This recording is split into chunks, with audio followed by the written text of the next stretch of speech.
It was driver Delvin Miller, one of Bill Haughton's fellow Hall of Famers, who convinced Haughton to give young Peter a chance to drive in Canada's richest race. I always have thought a lot of him. In fact, as Mary Lib and I helped raise him, he used to come out at our farm, and he got a lot of his fundamentals around stables in our farm when he was a kid. And he's like his dad. He's a good horseman. He's always shown that. And he's shown it this year that when those big dollar signs are up there, don't seem to bother Pete at all. He drives the horse real well. Yes, I played a little role in helping Billy get started. I gave him the mount on Tar Heel years ago when Billy was first starting out. And Billy did ask me to drive the horse this year, and I said, let me tell you something, Billy. There's your son standing there, and he's got his colors on. I said, you can't take that mount away from him. And he let him drive him, and since that, the owners don't worry about Pete. That really helped him this year, I think. It obviously did, for Peter won the Prix d'Été with Armbro Omaha, his father finishing third with Handle with Care. Peter then went on to win the $117,000 Colonial Trot with Keystone Gabriel at Liberty Bell Park in Philadelphia, and the $59,000 Western Pace with Handle with Care in world record time for fillies at Hollywood Park in California, an accomplishment never matched by a driver his age.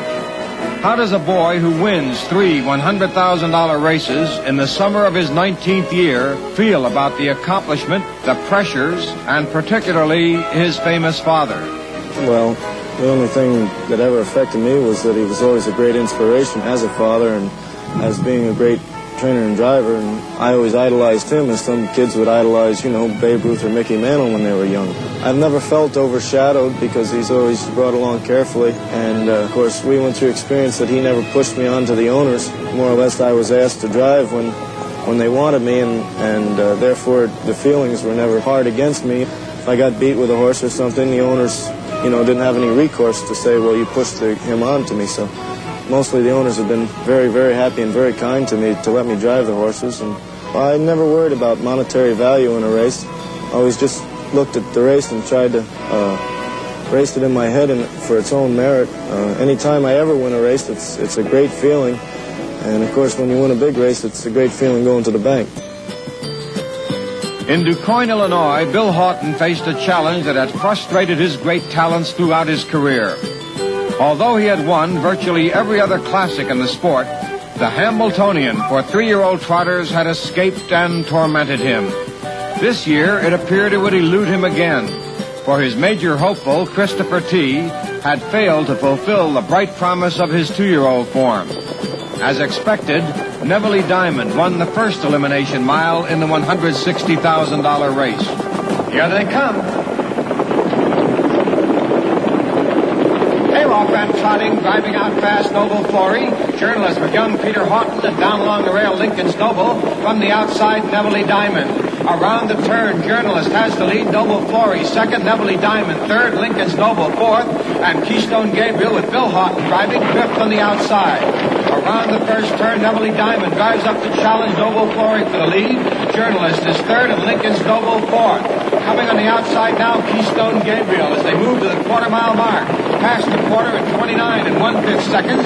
Neville Diamond is the leader, and on the outside it's Keystone Gabriel to the front. Keystone Gabriel shows the way down the backstretch. Neville Diamond is second. Noble Flory third, Journalist fourth, and now Neville Diamond's on the move again. Lincoln's Noble fifth, Mrs. Speed sixth, Armbro Uzo seventh, Buckeye County, Le Mans Chip is ninth, Aragon Hanover 10th, and Armbro Oxford trails the field as they go to the half-mile mark. At the half at 59 and 1/5 seconds, and now Lincoln's Noble moves up on the outside to challenge. It's Neville Diamond in front.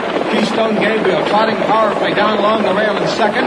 Lincoln's Noble third on the outside, and racing in fourth is Journalist down along the rail. Neville Diamond leads the way for Stan Dancer.